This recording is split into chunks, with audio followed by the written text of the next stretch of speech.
I got the opportunity to attend the live simulation with the expert who has live experience about mental illness. At first, we introduced each other and did casual conversation with the aim to know more about each other. I explained the aim of the live simulation to the expert.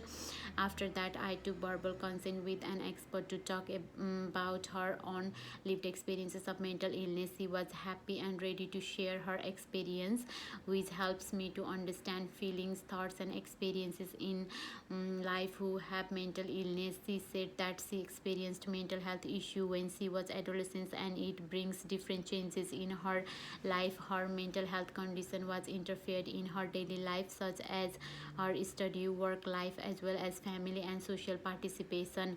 Although she was responsible in her life towards recovery, so she looked for professional help and community support. The community support program helped her to change her attitudes, feelings, and goals of her life. I found it was helpful for her to develop a sense of hope of recovery as well as live a satisfying and contributing life. It means that she tried to change the way of life to achieve desired new goals. Similarly, recovery is also a development of meaning or purpose in an individual's life. Reference number one, I noticed that it was important to participate in a life simulation to know the lived experience of mental illness, and I will be able to apply recovery principle in my future nursing practice. Similarly, I am confident to develop holistic nursing care and extend the understanding capacity that positively impacted my attitude towards mental health consumer and increase the quality of my nursing practice after attended the simulation. Reference number 5, the first and major goal of mental health care or services are supporting the person for their recovery from mental illness. As a nurse, my action need to focus on identifying, developing, and supporting the care to achieve the mental health consumer's goal.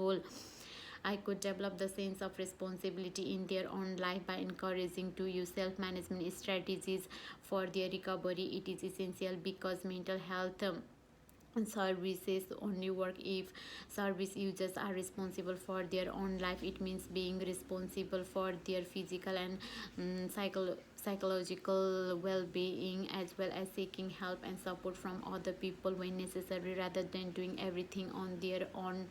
Reference number 7, high prevalence of mental health problems in adolescence is continuously reported, which was developed since childhood but it was unable to detect and treat until adulthood. Study shows that failure to address mental health problems in childhood causes school exclusion, crime, self-harm, and increased suicide rate. The impact of mental illness in young people without appropriate support may lead to bad mental health outcomes. Reference number 6, I could develop recovery oriented therapeutic communication skills. As a mental health nurse, I need to play a faithful therapeutic role in relation to people with mental health issues with the aim of keeping people safe. Reference number 5, in mental health, recovery is not referred to the process of complete recovery from mental illness like as physical health problems, but it means the mental health consumer is able to live a meaningful and satisfying life. Therefore, the coordination between the service provider and service user and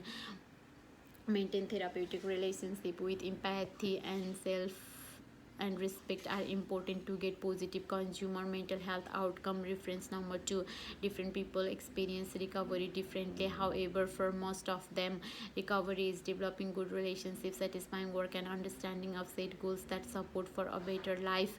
Community support with family, friends, and neighbors, as well as emotional support from partners, religious persons, and pets can significantly promote the mental health consumer quality of life. Reference number 3, further, I could develop hope because it is a key factor to recover a sense of control and self regenerate. However, it is very important to know the possible risk and make sure service users trust, value, and dignity are secured. Likewise, recovery focused interventions should be developing by collaborating and empowering after understanding of the person's abilities and specific goal without judgment. Reference number 4, in conclusion, the life simulation aims to enhance therapeutic communication skills and engagement through interactions with an expert who have life experiences of mental illness, recovering and recovery focused mental health care, collaborative partnerships, accessible care, in person centered approach without judgment, and a sense of hope with self responsibility for recovery recovery are the important elements of recovery oriented mental health nursing practice.